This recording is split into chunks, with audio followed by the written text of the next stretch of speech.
Hey now. Hey now. And welcome back to the show where two childhood friends discuss their favourite childhood movies. I'm Emily Sandford. And I'm Barney Lee, and whether it's iconic lines, musical moments, or just questionable outfit choices, the films we'll be talking about on our show are unique in their own way. And today we will be discussing Home Alone 2, Lost in New York. Warning, this episode contains nostalgia and big love for smooching. I'm afraid you are mistaken, sir. Don't give me that. You've been smooching with everybody. Snuffy, Al, Leo, Lil Mo with the gimpy leg, Cheeks, Phony Bob, Cliff. Cliff! He's not doing too well, is he? Had a heart attack on the spot. As if his job can get harder.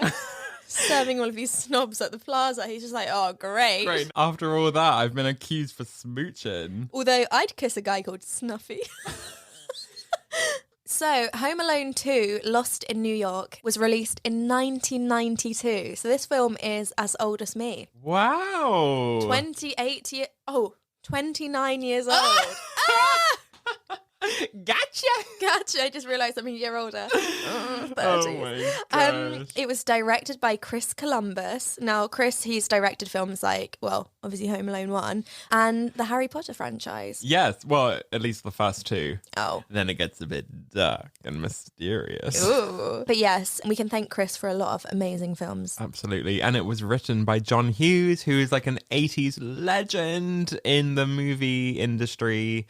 Obviously, films like The Breakfast Club, 16 Candles, and everything else. Home Alone 1 was so popular, so they had to make Home Alone 2. 1 year after Kevin has been left at home and has had to defeat these horrible burglars, well, we love to hate them, Harry and Marv, he accidentally finds himself stranded in New York City, and Harry and Marv may be in New York. Or they are in New York. I mean, they're on the film poster, so. Yeah. Do you know what I actually do love about the Plaza? Is that they offer a Home Alone 2 fun in New York package. Break it down for me. Okay, so you get to stay in a really nice suite that Kevin would have stayed in. Yeah. You get a limousine ride around New York City. So you're going to visit locations like the Empire State Building, the Rockefeller Center, Central Park, Carnegie Hall, and Radio City Music Hall. Mm-hmm. You get a large pizza. I was going to say. In the limousine. Thank God. And then when you come back to the hotel, you get like the room service and they give you a Home Alone sundae, which is 16 scoops of assorted ice cream, whipped cream, maraschino cherries, M&Ms, brownie bits, chocolate caramel, and raspberry sauce. That's a lot. And this isn't listed on the website, but I hear that a pigeon flies to your window and serves you breakfast. Hope you like worms. Oh, cool. Good morning. No, hold on. Back up a minute, because Kevin specifically has a line in the film where he asked for 3 scoops in a sundae. So where the hell are they getting 16 from? I have no idea. To stay in this room or to do this experience, it's like £1,000 a night or something. Oish. So do you get an inflatable clown in the bath? That's what I want to know.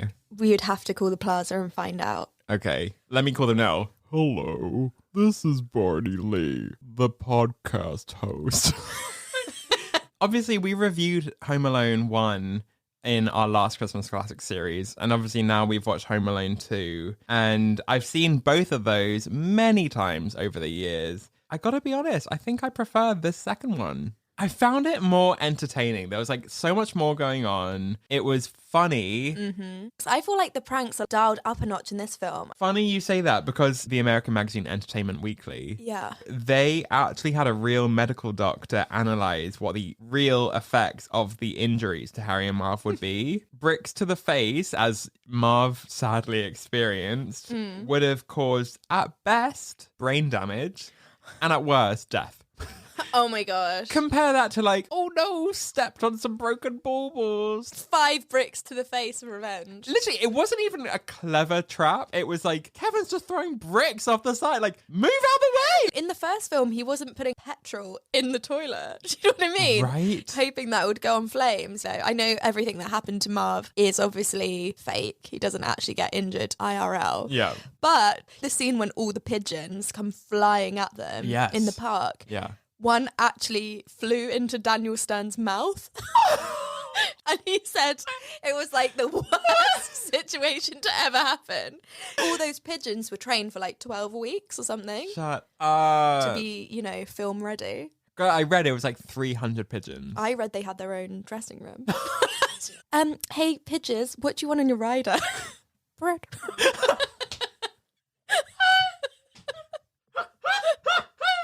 Mariah at the back wanted some bagels. Bread. No, you're not supposed to feed birds bread. You're supposed to feed them seed. You know, as part of my 1-year anniversary present, my boyfriend bought me a litre bag of bird seed so that we could go to the local park and feed the pigeons. What? I'm not even joking, because it was like the greatest experience I think I've ever had. Just the power, you know? Yeah. Until you give that bag a rattle and suddenly they all come flying at your face and you're like, oh, this is how I die. So shall we roll into the first category? Yeah, like Marv on some pearl beads. Whoa!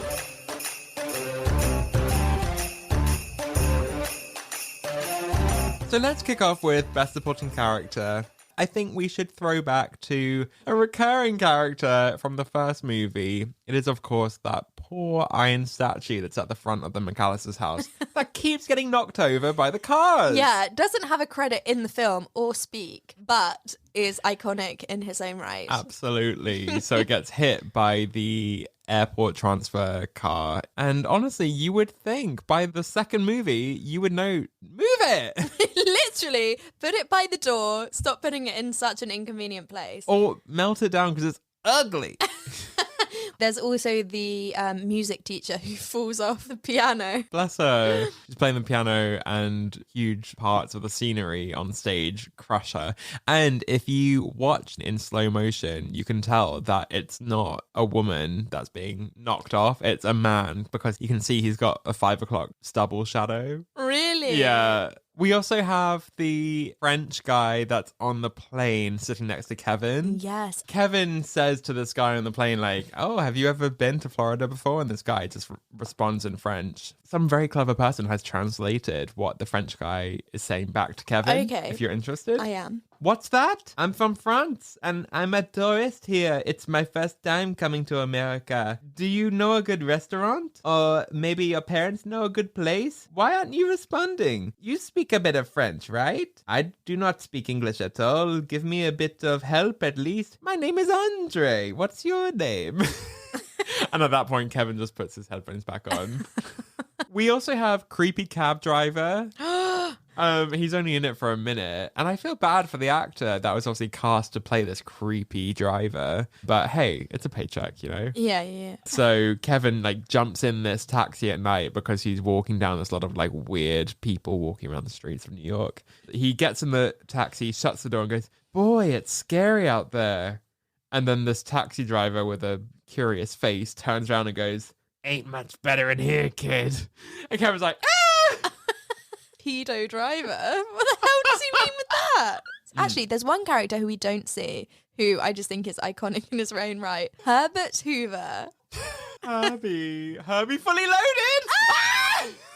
Yes! So we have so many people DM our Instagram at Hey Now being like, oh my god, yes, Herbie Fully Loaded. Like, Barney, you have to review Herbie Fully Loaded. I've never seen this film, but in all of season 1 of the podcast, I was going on and on about it. So maybe if we get Lindsay on the show, then we can talk about Herbie. Yeah. Then we'll definitely. Yeah, that's the film she's most famous for, right?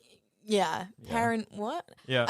Herbert Hoover is basically, there's that line when Cedric, one of the concierge, he's like, you know, Herbert Hoover once stayed on this floor. The vacuum guy? No, the president. So for that reason, Herbert Hoover is iconic. Yeah. Actually, on the subject of presidents in the plaza. Oh. I know, I almost didn't want to give him airtime, but we should maybe just give a shout out to the worst supporting character in Home Alone 2, Donald Trump. Oh. Do people in the US know what Trump means? throughout his whole presidency, I've wondered that. Yeah. The whole of the UK have just sat there and been like, your president is literally called Donald Fart. Yeah. And he might not even know. And it's fitting, sorry. I mean, it absolutely is. So apparently a condition of filming in the real plaza, because they actually did film in the actual plaza because Donald Trump owned it, or he owned like the lobby or something. I don't know. His condition was that, oh, I want to be in the movie. And they were like, oh, fine. So I think they kind of had the idea that they would film his little cameo where Kevin asked him for directions in the hotel, and they would just cut it out the film. But in a test screening with an audience, the audience all like clapped and cheered when Donald Trump came on screen, because obviously in 1992, he was just this like wacky tycoon and like people loved him. So they loved his cameo, and then the director Chris Columbus was like, okay, we'll keep it in, but now I feel like it should be taken out of all future broadcasts. I know, see you later. So that's worst supporting character. Of course, best supporting character has to be Pigeon Lady. Oh yeah, I mean, she's not even given a name, but I don't think you get more iconic than Pigeon Lady. she's Irish. She's Irish, is that right? Have you seen online that people think that Pigeon Lady was played by Piers Morgan? Honestly. I wondered how he got into TV. I knew it. Because isn't he like chummy with Donald Trump? Is it? Oh, Maybe that was yeah. his in? Oh my Maybe god. they met on set. That's why he likes Trump, because he's got that affiliation. We knew it. We knew it, honestly. Okay, Google Piers Morgan, Pigeon Lady, Home Alone, and you will see a side-by-side comparison. It is uncanny. I know. If it's not Piers Morgan, it's Piers Morgan's mum. Bless her. She is actually really sweet. Like, what was her story? Why did she become homeless? She never kind of gives context into that. She just tells us that she was in love once. She was like, yeah, I was in love, and she said she had a family, but then the guy broke her heart, and she was like, I'd rather live alone than like risk breaking my heart again. It's like, but you'd rather live under a bridge and live with pigeons. Yeah, what about your family? Literally. Like, surely you had a house. Where's that gone? She's like, people in the street see me and try to ignore me. It's like, no shit, you've got 50 pigeons on you. And you've never heard of a shower. Like, do you know what I mean? They're not thinking, she looks approachable. I actually felt bad, in the scene at the end as well, where he's like, oh, here, I got you this. Probably expecting him to be like, my dad's so rich, I've got you your own apartment or something. And then he gives tree ornament. And she's like, I don't have a tree. Where am I hanging it? On my ear? One of the pigeons will try to have sex with it. And also, this is a dove. Like, don't show this in front of the pigeons. Yeah. If it was a pigeon ornament, I'd be happy. But you've given me a turtle dove. And also, you're never going to see me again. Like, literally, yeah. If we share the turtle doves, we're going to be friends forever. Literally, she died that night. Also, they were upgraded to that fucking massive suite. Like, put her up. Yeah. Give her a bed. Give her a shower. Exactly. Did you see that bath? Roll top. At least get her a bag of Hovis so those pigeons don't need to be eating grain all the time. Like, where's she getting the grain from? She's spending all her money on grain. That's true. Where's she earning her money? Yeah. Blowies under the bridge. With cab driver.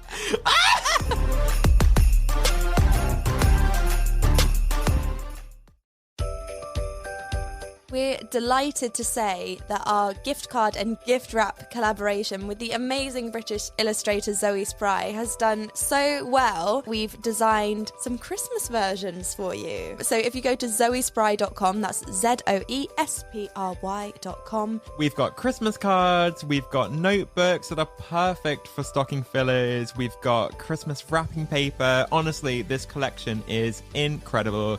Check it out now. Worldwide shipping, and if you're quick enough, it will get to you before Christmas. So enjoy.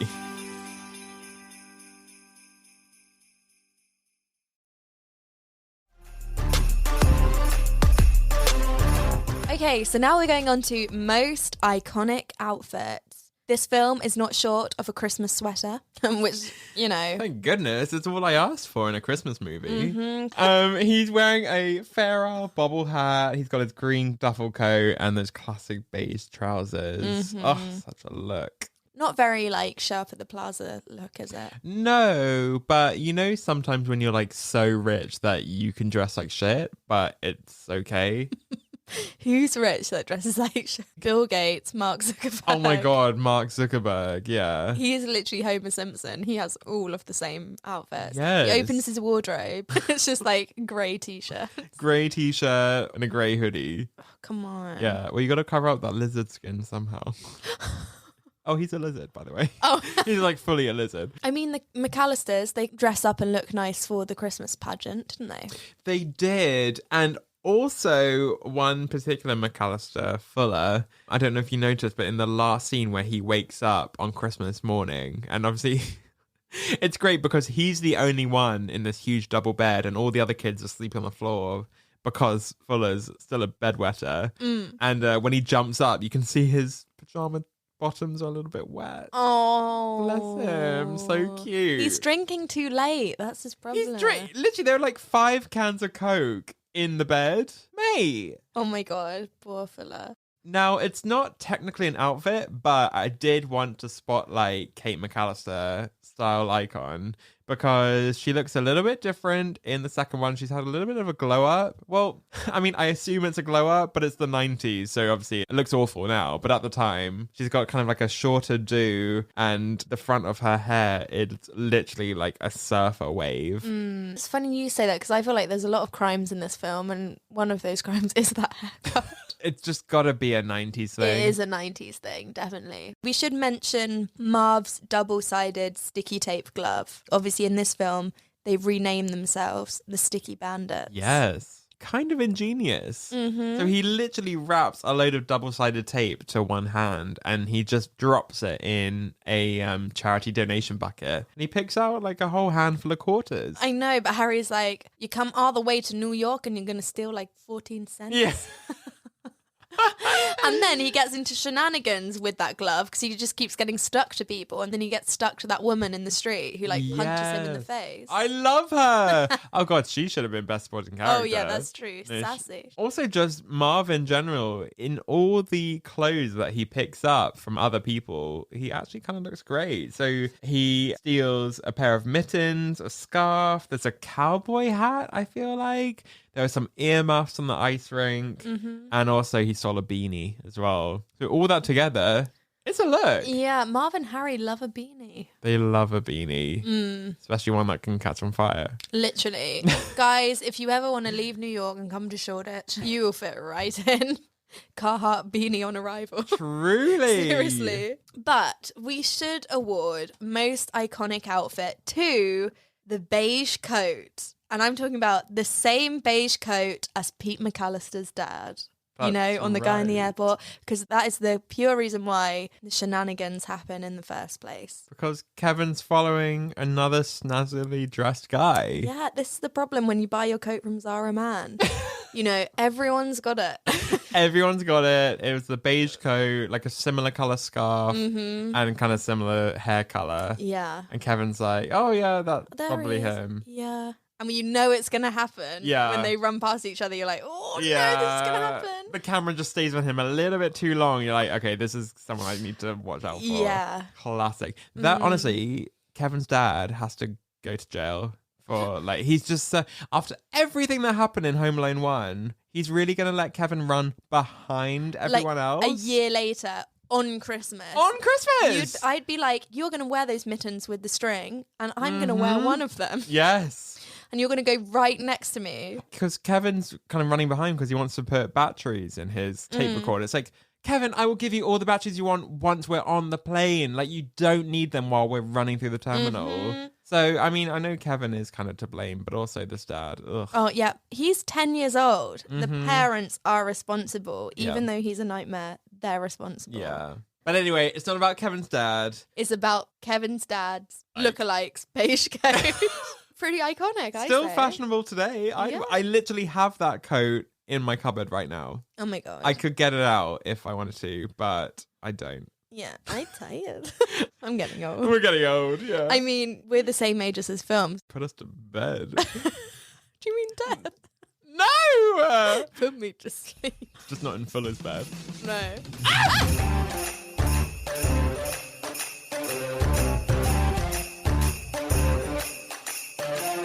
So next, let's talk about best musical moment. And I think we should kick off with the New York City montage where Kevin first makes it into the city. We have All Alone on Christmas by Darlene Love playing, which is probably not Darlene Love's most iconic song. And confession, my favorite Christmas song of all time is Darlene Love. Christmas, snow falling down, Christmas. So good. Yeah, oh my gosh. Do you know what is actually a song from Home Alone 2 that you will recognise? That's not actually in the film itself, but it's the trailer for Home Alone 2. Yes. Deck the halls with Marv and Harry, fa la la la la la la la la. Make their Christmas not so merry, fa la la la la la la la la. Give them bricks and give them wrenches, fa la la la la la la la. Sorry. One more Christmas in the trenches, fa la la la la la la la la. Toss some paint cans down to greet them, fa la la la la la la la la. Send the toolbox down to meet them, fa la la la la la la la. Serve them nails for Christmas dinner, fa la la la la la la la. Kevin is declared the winner, fa la la la la la la la la. Love it. So good. Now, I feel like this trailer was really misleading because it makes it feel like the entire film is just Kevin's traps with Hank. Who's Hank? You just want to talk about Polar Express, so Tom Hanks had to sneak in there somewhere. Guys, petition Series 3 of Christmas Classics. Please let me talk about the Polar Express. Yeah, the trailer just makes it feel like the whole film is just like, oh, I'm going to get these criminals. And yeah, I mean, don't get me wrong, there's like 20 minutes dedicated to just seeing these poor criminals just getting beaten to death by a range of traps. But there's a lot more to the film than just that. So I felt like the trailer kind of pigeonholed it. Yeah. Pardon the pun. True. But you know that films are bad when they do all the good bits in the trailer. Just saying. That's like a rule, isn't it? That's true. You don't want to give too much away. No. Also, I'd seen this really funny YouTube video of these guys analysing Home Alone 2. And there's a moment where, you know the moment where Kevin's like, yikes, I did it again. When he gets to New York. Yeah. And one of the guys was like, yikes, I did it again. That's my favourite Britney song. Yikes, I did it again. A pigeon got fed. It didn't want bread. Oh, baby, baby. Blowies under the bridge. Got jizz in my eye. I'm not that innocent. Cuckoo. Pigeon jizz? These guys also wrote, when I was younger and watched Home Alone and the subtitles were on, he thought when Buzz called him a shithead, he'd called him a shatheed.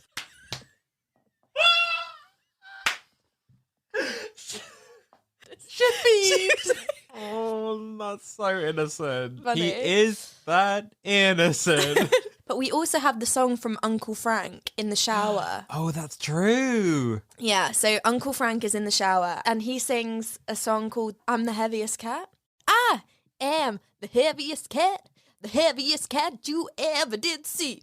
It happens after that really funny quote with Peter and Kevin. And Peter's like, hey, Kevin, you better go and put your tie on. We don't want to be late for the Christmas pageant. My tie is in the bathroom and I can't go in because Uncle Frank is taking a shower. He says that if I walked in there and saw him naked, I'd grow up never feeling like a real man. Like what is he trying to say? That he's got a big shalong? Big schlong, and like he doesn't want his nephew to see. Awful. Oh, see, you weren't at the bridge.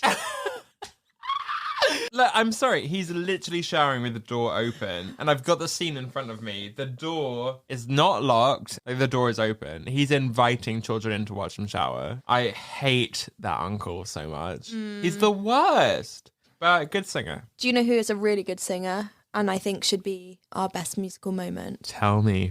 Is the Christmas boy in the Christmas pageant. The caroler. The Christmas boy. Here's your crown, Christmas boy. Okay, he's a choir boy in the Christmas pageant. Oh, that's right. And he is standing on stage on a plinth behind Kevin. That's so he's right. next to Buzz. You know, like it's the scene where Kevin does his Christmas tree, oh Christmas tree, lit up like a star. You know, just something really cute. Yeah. Buzz is doing like the annoying thing with the candles, isn't he? He's Yeah. like pretending to play the drums on Kevin's head. Yeah. Which I'm sorry, side note, it's not funny. Why he's got the audience like cackling, like literally like rolling in the aisles.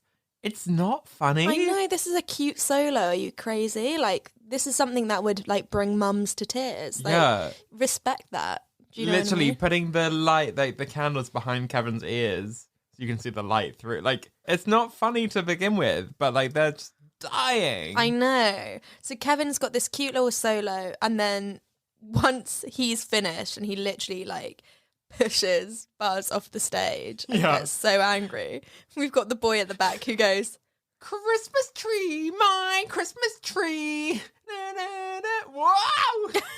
And he gets pushed off the bleacher seating just before everyone else falls off as well. so for that reason, it has to be our best musical moment. Because you'd always get people like that at school. Like, I don't know about your, like, school choir, but, like, you'd always get the people who thought they were the best singers and they would just, like, belt out whenever they had a chance to do a solo. Every class has a Mariah. I'm sorry.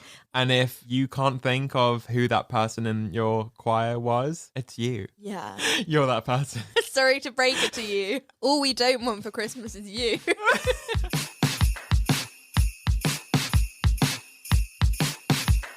Okay, so now we're going into best quotes. Oh, boy. Oh boy. So I'd love to start with our old friend Fuller. We have a couple amazing quotes relating to him. The first one is right at the beginning. You know, it happens in every Home Alone movie. There's that shot that's almost kind of like a time lapse of like all the kids and adults running up and down the stairs trying to pack. Like, oh, where's my sunblock? Where are the passports? Blah, blah, blah. Fuller walks past drinking a Coke and Uncle Frank walks past him and says, hey, easy on the fluids, pal. The rubber sheets are packed. Come on. A year on, he should have grown out of this by now. You would have surely. thought. Well, that's the conspiracy theory. People are saying that Fuller did grow out of it, but he still wets the bed because he's got a bit of a thing about it, almost like a fetish. Oh. Because the other scene is when Kevin's dad, after Kevin's refusing to apologize, says, Kevin, you walk out of here, you sleep on the 3rd floor. And then Fuller, with a can of Coke, goes, yeah, with me. Fuller's just really smart, and he's like, haha, I get the king bed if I go in it, suckers. Like, you think I'm gonna pee? Like, done it once. Yes. And he just pours a little bit into the bed. Yeah, and he's like, hehe. Fuller's smart, man. Yeah, I like Fuller. It's always the guys in glasses. Smart. I'm wearing glasses today. I think we've got some really cute dialogue between Kevin and like the staff at the New York Plaza. Yeah. There's the bit where Cedric the bellman is like to Kevin, do you know how the TV works? I'm 10 years old. TV is my life. True. Completely. If you're not getting your 8 hours a day, then what are you doing? Seriously, I think I've seen every episode of Hey Arthur that's ever existed. Every day when you're walking down That's the just street. Arthur. Well, I call it Hey Arthur. Okay, Arthur, but you know what I mean. Oh, you know why I see now? Because at the end it's like, Hey, DW. Yeah. Hey. whoa! Oh my god!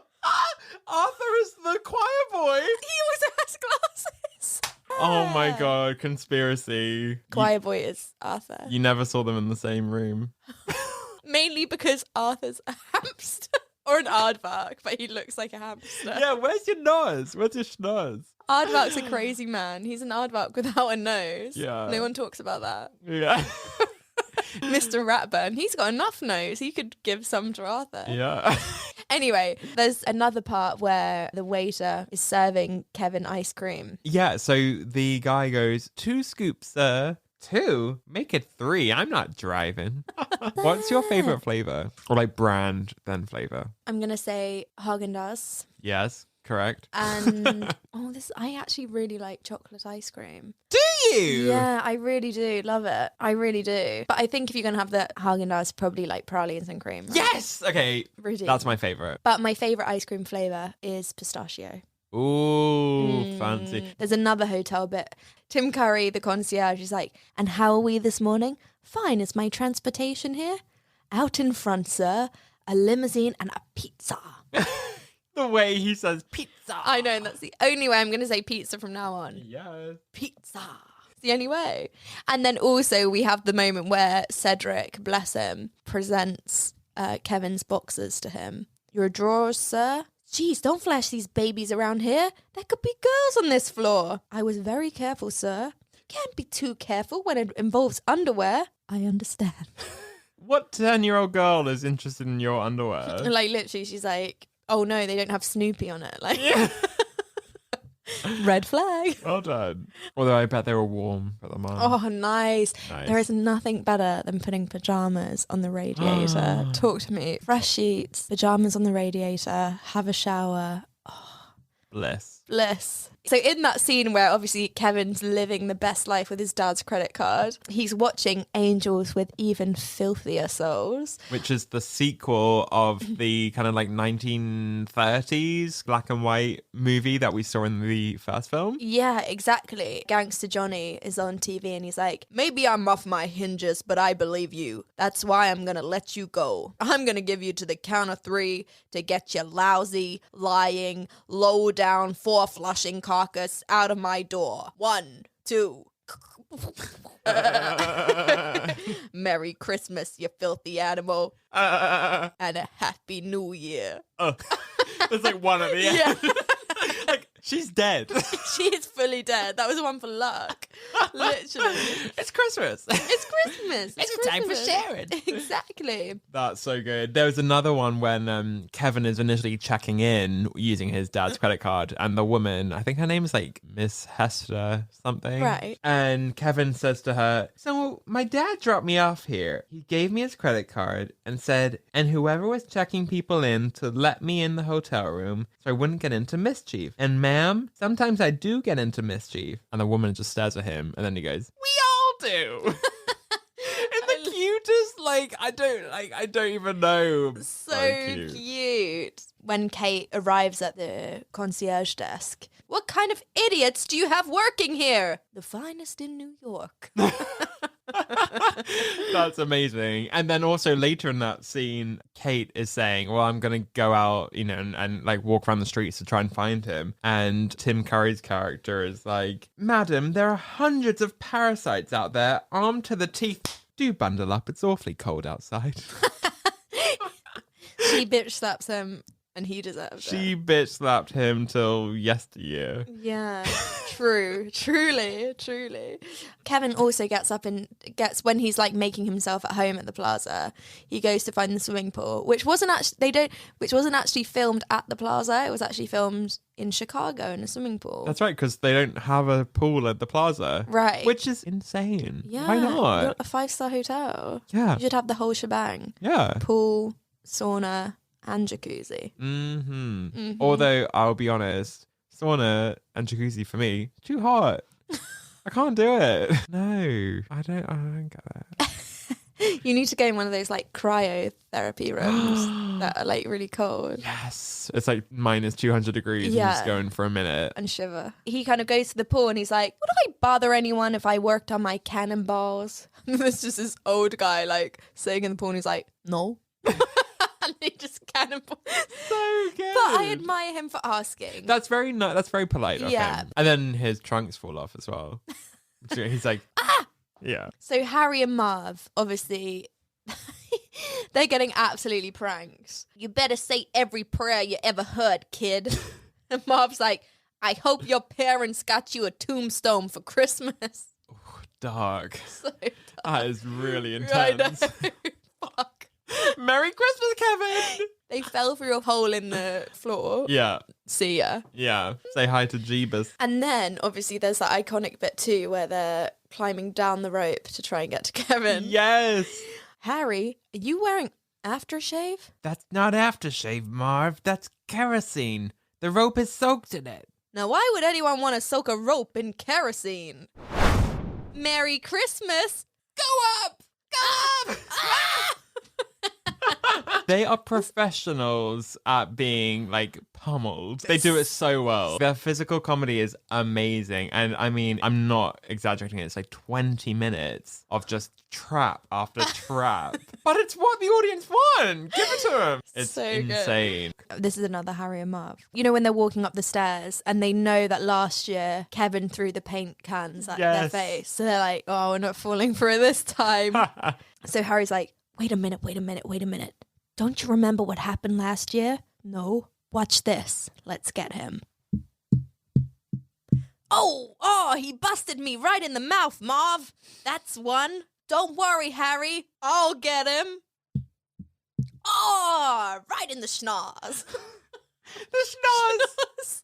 Schnoz is the only way to say no. Yeah. And a bit later on, both of their noses are like bent from when the toolbox kind of like bashes down the door, and there's that scene where they just like crick their nose back into place. It's so grim. My poor schnoz. This week I've had that feeling where I'm like, I really want my back clicked really well. I'll click it. Will you? When I was rewatching this, I was like, oh, I want what I want Marv is having. Yeah. I don't want to fall through a ceiling, but I want to feel that crick. relief. I love clicking fingers. How do you manage to do that? It's so easy. You just push them out. Honestly, once you're puff, you just can't stop. Am I right, Mom? On that note, we have to award best quote to Harry when him and Marv are talking to Kevin, who's on the top of that house that's being restored. Harry shouts out, "Sonny, yes? Nothing would thrill me more greatly than to shoot you." It's just so dark. I love it. I cannot get over it. He's like, I literally want to put a bullet in your face. It just went from 0 to 10 real quick. I'd be scared if I was Kevin. He hates his family. He wants to go anyway. Yeah, honestly, fine. If it's not this, then something else. I'll be going down that rubbish chute. How is he climbing up that rubbish chute twice? Mate, you would not be able to do that. No way.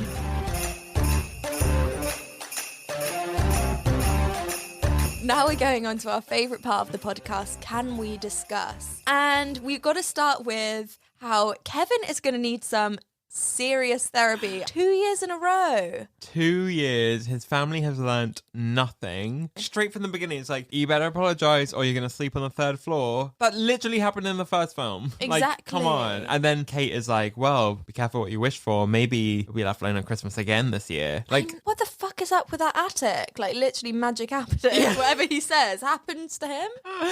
So bad. And also, if my dad was screaming, $976 on room service, I'd be like, well, I've just had to spend $976 on therapy for 9 sessions.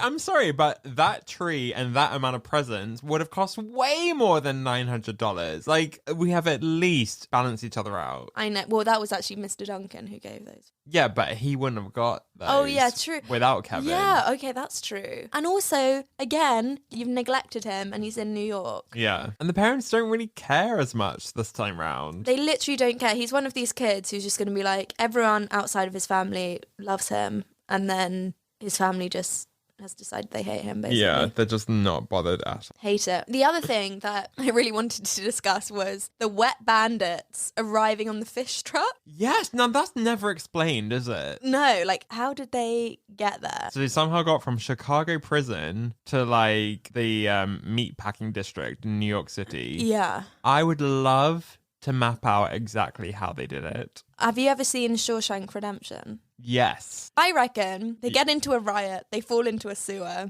go through the sewer and end up in the sea. Okay. And they get caught in a big fishing net.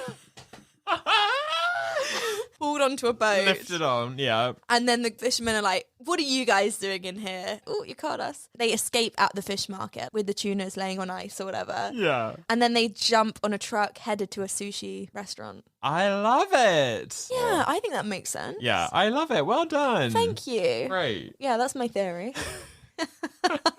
Speaking of New York, I want to just reference the New York montage at the beginning where Kevin's kind of going sightseeing.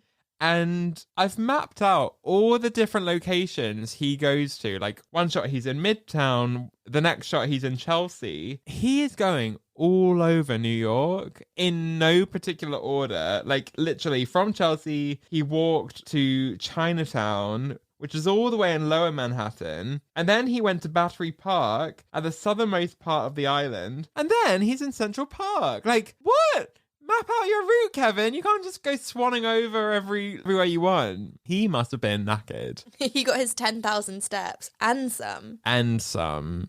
We obviously have Duncan's toy store, and Kevin is going in there and he meets Mr. Duncan. Yeah. And Kevin decides, well, you know, I'm gonna give you some extra dollars for this children's hospital. And so Mr. Duncan is like, as an appreciation for your generosity, I'm gonna let you select an object from that tree that you can take home with you. And then Kevin's like, oh, you know, thank you. Mr. Duncan's like, take the turtle doves. Initially, you're like, oh, that's really sweet. He's got a recommendation. But then I'm also thinking, this is a big businessman, the worst selling ornament. He's like, we need to shift a few of them. Kevin's like, take the turtle doves. No one wants these. Literally $1 for two. Like, oh. Do you know what I mean? 100%. It's like, really? So we have this really creepy inflatable clown that Kevin's kind of gifted at the beginning of the film from his grandma. And Kate says, you know, oh, you can use this in the pool. And obviously, oh, great, I'm going to play in the pool alone with this creepy inflatable clown. He then later uses it to put in the shower to make it look like his dad's in the shower and scare off the hotel concierge from like finding out that Kevin's in that room alone. Yeah. If Kevin's bag was in Florida, because we see it on the carousel, or the kids pick it up and say, oh, Kevin's not here. Kevin's luggage is in Florida. So that means that Kevin was carrying the pool float in his hand luggage? Why would you want to put this creepy clown pool float in your hand luggage? Yeah. So weird. What do kids really have to bring with them? Do you know what I mean? That's true. And there's actually an annoying part in this film where Mr. Duncan donates all of those gifts to Kevin and make sure they arrive at the plaza for his good deed. Amazing. And Buzz is like, Kevin gets to open the first present. A second later, he shouts, dig in. Everyone's ripping into theirs. I didn't even see what Kevin got. I don't think he even opened it because he was like, oh, I'm going to give these turtle doves to this old pigeon lady. No, she didn't want that. She wanted a car.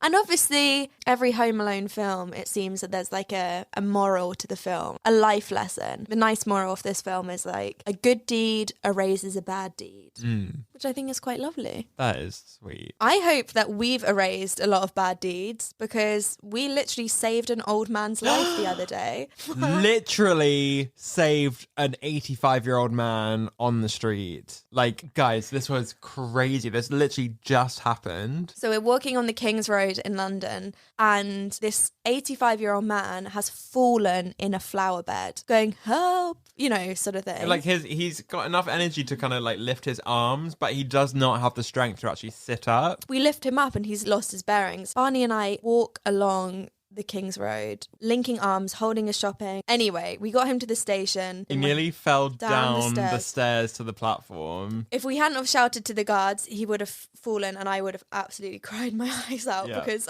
I felt like so protective of this guy. But anyway, we saved him. He's called Brian. He lives in Notting Hill. If that is your granddad, God bless him. I really hope he's okay. Yeah, and for God's sake, tell him to subscribe and follow us on Instagram. You know, it's the least he could do. We saved his life twice. And I didn't get a tuttle from him. No. Oh, bless him. Brian. This one's for you. Yeah, oh, I hope he has like grandkids. Imagine if they listened. Pretty cute, huh? Merry Christmas. Merry Christmas. You lovely animals. So now we are on to the trivia round. Let's start off with a really, really easy one. Can you tell me where the family are traveling to this Christmas? Florida. Great plan, Harry. Yes! Woohoo! The Sunshine State, although it actually wasn't. Oh no, it was a rainy state. Yeah. It was an absolute state.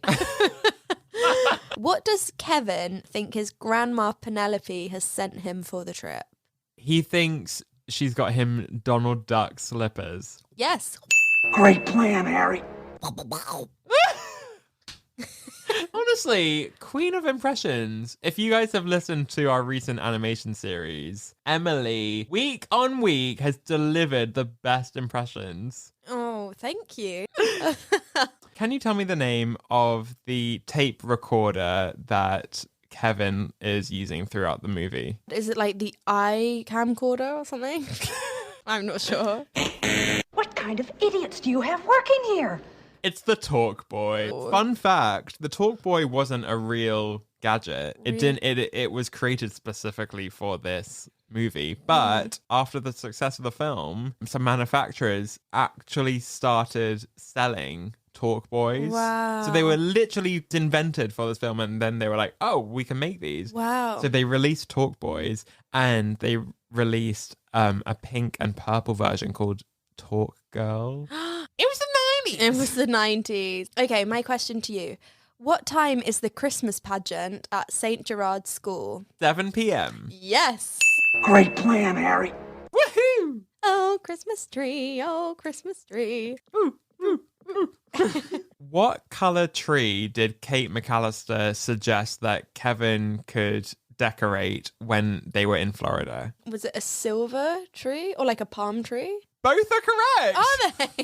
Great plan, Harry.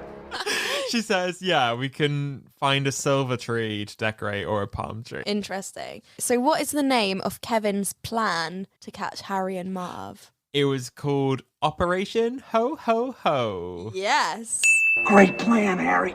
That's my operation on a night out. Hey! I'm joking. Oh. Grr. What animated movie was playing in the limo when Kevin was driving around town? The Grinch. Great plan, Harry. Yes! Yes. With that really creepy smile. Yeah, and then it like fades into the concierge like Yes! love it. Tiny teeth, is it? He had quite big teeth actually. Oh! Oh. I don't know. Anyway, what time do Harry and Marv plan to steal from Duncan's toy chest? Do you know what Do you time? love a time question? Was it midnight? It was. Great plan, Harry. Yay! Ding dong. My final question to you. How does Kevin get the police's attention in Central Park right at the end? He sets fire to a firework. Yes! Great plan, Harry. He lights some fireworks. He sets off fireworks. Yeah. Yeah. Sorry. My final question to you. What are the names of Kevin's aunt and uncle, you know, who own the house in New York and also who own a house in Oh. Paris? Okay, Uncle Rob Mm-hmm. and Aunt Jemima. What kind of idiots do you have working here? Okay, you get all half a point. It's Uncle Rob and Aunt Georgette. Oh, Aunt Georgia. You know what? Not far off with Jemima. And I was No. obviously just thinking about the maple syrup. You want some more pancakes? Yeah. Always. Always. Who says no? Always and forever. Yeah. Perfect. Home Alone 2. I'm very happy to kind of close this Home Alone chapter because I would rather die than do Home Alone 3 and 4. Are you joking? Barney would rather have a brick thrown at his face. Yeah. And he would rather fall through a floor Yeah, into like green slime. and then have like white paint put on him. And then also Have a pigeon fly in my mouth. and a stapler on his nose. Christmas tree, my Christmas tree. Thank you for listening to the pod. Yeah, thank you. For real, thank you guys so much. If you haven't already, please check out our latest Christmas collaboration with Zoe Spry. We have Christmas cards akimbo, we have gift wrap, and we have these amazing notebooks that are the perfect stocking fillers. And oh my God, they are so affordable. So stock up while you can. Who doesn't like an A6 sized gift card or notebook? Perfect for your bag, for for an A6 size pouch that you just carry around. This is an exclusive to England. Like, this is worldwide shipping. Yes, can't go wrong. No. Honestly, guys, you will love it. I know. Check us out on Instagram. Leave us a 5-star review. We'd be super, super grateful. And hopefully, this is the case usually, people discover us in the Christmas series. So be sure to hang around because we're going to be back to our normal film review antics for season 4. Season 4 will be happening in the new year. So exciting. Very exciting. So I think all we have to say now is Merry Christmas! You filthy animal. And a Happy New Year.